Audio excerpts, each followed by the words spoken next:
Hello guys, today আমি আলোচনা করতে স্কোপ নিয়ে পাইথনের যে স্কোপ স্কোপ বলতে বেসিক্যালি উইকিপিডিয়াতে আপনার যদি স্কোপ নিয়ে সার্চ দেন তাহলে আপনার কম্পিটেন্সে অনেক কিছু বোঝাতে দেবে, ঠিক আছে। আর ডিটেলস জাস্ট আমি যেটুকু বুঝি স্কোপ সম্পর্কে বা উইকিপিডিয়াতে ওইটা বলা আছে, একটু ডিটেলস আছে আরও। সো স্কোপ হচ্ছে একটা ভ্যারিয়েবল কোন রিজিয়নে থাকবে সেটা নিয়ে। সো আমরা যদি একটা এক্সাম্পল দেখি সেটা হলো মেইন পয়েন্ট। আচ্ছা, আমরা একটা এক্সাম্পল দেখি। বরাবরের মতো আমরা একটা স্কোপ নামে ডট পাই নামে একটা ফাইল তৈরি করবো। আর যেহেতু আমরা ইউজার ডিফারেন্ট ফাংশনটা শিখে গেছেন তো এর আগের লেকচারে, সো আমরা প্রথমে একটা ফাংশন তৈরি করব। একটা ফাংশনে একাধিক একাধিক ফাংশন করব। ওকে, ফার্স্টলি আমি একটা নাম্বার নিলাম, নাম দিলাম, নাম্বার দিলাম, নাম্বার রেট দিলাম 12 বা 20, ঠিক আছে। তারপর একটা ফাংশন ডিফাইন করলাম। ফাংশনের প্রথম ডিফাইন হচ্ছে ভুবন, ঠিক আছে। আমরা প্যারামিটার নিলাম না, সরাসরি এখানে আরেকটা নাম্বার নিলাম, নেওয়ার পর এটা এটা দিলাম 15, ঠিক আছে। রিটার্ন করে ফাংশনটা, সরি, রিটার্ন কাকে রিটার্ন করে? নাম্বারকে। ওকে, আর আচ্ছা এটাকে একে প্রিন্ট করে দেখি। প্রিন্ট, যেহেতু আমরা এটা করব, অথবা এটাকে আমরা এভাবেও করতে পারি, দেখি হয় কি না হয়। সরাসরি আমি যদি ফাংশনটা এখানে লিখে দিতে পারতাম, লিখে দিলে এখানে যদি আমি প্রিন্ট করতাম, কিন্তু তাও হয়তো কাজ মাস্ট বি কাজ হবে, রান করবেই কম্পাইলারে। কাজ করছে, 15 হয়েছে, আর এখানে আমি 15 দিচ্ছি, নাম্বার ভ্যালু একই। আপনি একটা খেয়াল করে দেখেন, এখানে নাম্বার ভ্যালুটা আছে গ্লোবাল, এটা কিন্তু লোকাল। এটা কিন্তু এই ফাংশনটার মধ্যেই শুধু কাজ করবে, আর একটা ফাংশনে যায় কাজ করতে পারবে না। কিন্তু এইটা এই যে এই যে ভ্যারিয়েবলটা আছে, এটা রিজিয়ন গোটা স্ক্রিপ্টটা জুড়েই, ঠিক আছে।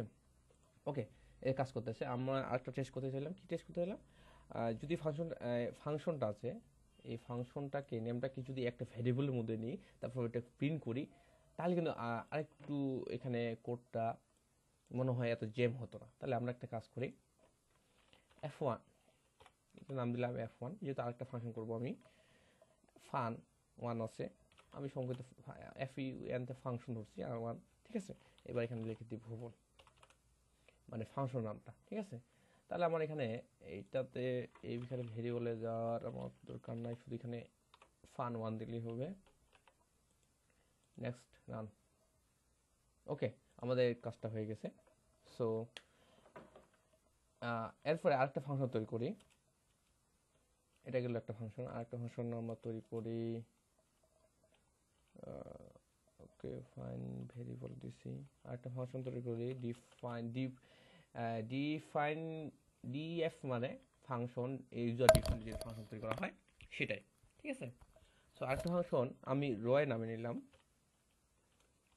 নেওয়ার পর আরেকটা নামে ভেরিয়েবল নিলাম। এটা কিন্তু আচ্ছা বলি, একটু পরে বলি, রিটার্ন নাম। এখানে একটা খেয়াল করে দেখেন, এখানেও নাম, এখানেও নাম। এটা হচ্ছে গ্লোবাল ভেরিয়েবল। আমি ভেরিয়েবল নিয়ে একটা টিউটোরিয়াল আছে, ওটা আপনারা যদি ভুলে যান, আপনারা একটু আবার দেখেন ওই টিউটোরিয়ালটা। সো এখানে এটা হচ্ছে গ্লোবাল, এটা হচ্ছে এইটুকুর জন্য লোকাল। এই ভেরিয়েবলটা এটাতে আসে এফেক্ট ফেলাবে না, কিন্তু দুইটা নাম একই হওয়া সত্ত্বেও কিন্তু এখানে এফেক্ট পড়বে না, কারণ হলো এর স্কোপটা এখানেই, ওই ফাংশনটার মধ্যেই আমি বলছি। কিন্তু এই যে গ্লোবাল ভেরিয়েবলটা, এটা স্কোপ কিন্তু গোটা স্ক্রিপ্টটা জুড়ে। এই যে স্ক্রিপ্টটা আছে, আমি এই ফাংশনটা যে কোনো, এই যে ভেরিয়েবলটা আছে, এই যে ভ্যালুটা আছে, আমি যে কোনো ফাংশনে যাই আমি এটাকে ইনপুট করতে পারবো। কিন্তু এই যে স্কোপটা আছে এটার, এই যে নাম আরেকটা আছে 15, যার ভ্যালু হচ্ছে 15, এই ভ্যালুটা আমি শুধু এইখানে ইউজ করতে পারবো, এই ফাংশনটার মধ্যেই। অন্য কোনো ফাংশনে যাই আমার পড়বে না, ঠিক আছে। আচ্ছা, আমরা একটু যদি রান করে দেখি। আচ্ছা, ওকে, রিটার্ন, আচ্ছা এখানে এটা রান করে দেখি। তাহলে ফাংশন আরেকটা যেহেতু ফাংশন নিচ্ছি, তাহলে FUN2 দিই। 2 দেওয়ার পর আমরা কাকে নিচ্ছি, রয় নামে ফাংশন নিচ্ছি, এটা কি করি। তারপর আমরা প্রিন্ট করে দেখি, FUN2 দুই নাম্বার ফাংশন প্রিন্ট করে দেখি। ওকে, একটা আসবে 15 আর একটা 10, কারণ এটা আছে 15 আর এটা আছে 10। ঠিক আছে, ভ্যালুটা ফেরকে আছে। ওকে, এখন গ্লোবাল ভ্যালুটা যে এই যে যে গ্লোবাল ভেরিয়েবল যেটা আছে সেটা কিন্তু যে কোনো ফাংশনের একটাকে যদি আমি অফ করে দিই, একটা ভ্যারিয়েবলকে অফ করে দিই, তাহলে কিন্তু কাজ করবে। এখানে সে ইন্টিগ্রেট হয়ে যাবে, ঢুকে যাবে এটার ভিতর ঢুকে যাবে। আচ্ছা, এটাকে অফ করে দিলাম। আমরা কমেন্ট করা শিখে গেছি, আমরা জানি হ্যাশট্যাগ ইউজ করলে এটা কমেন্ট হয়ে গেল। এটা হচ্ছে সিঙ্গেল কমেন্ট, মাল্টি কমেন্ট হচ্ছে ট্রিপল, 3টা কোটেশন চিহ্ন দিতে হয়। ঠিক আছে, এই যে আমি এটা অফ করে দিলাম, তার মানে এখন রিটার্ন যখন আসবে ভ্যালুটা, তখন কিন্তু এবার আমার 20 আসবে আর নিচেটা 10 আসবে। দেখেন, একটু খেয়াল করে দেখেন,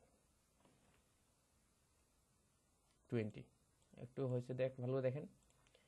এই যখন এটা পাইলো না, সে রিটার্ন ভ্যালুটাকে কাকে নেবে, এখান থেকে নেবে, গ্লোবাল ভেরিয়েবল। মানে গ্লোবাল ভেরিয়েবল যে কোনো ওর স্কোপটা এটা গোটা এরিয়া স্ক্রিপ্টের মধ্যে, কিন্তু একটা লোকাল ভেরিয়েবল স্কোপ শুধু একটা ফাংশনের মধ্যে যেটুকু থাকবে সেখানে।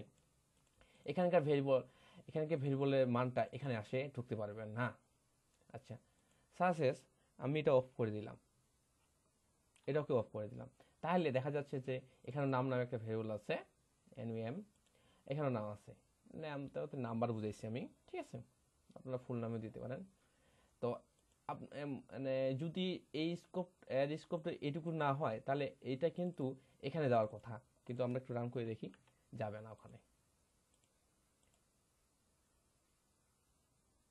দেখছেন এখানে কি হয়েছে, নাম ইজ নট ডিফাইন্ড, খুঁজে পাচ্ছে না, ও ভুল দেখাচ্ছে।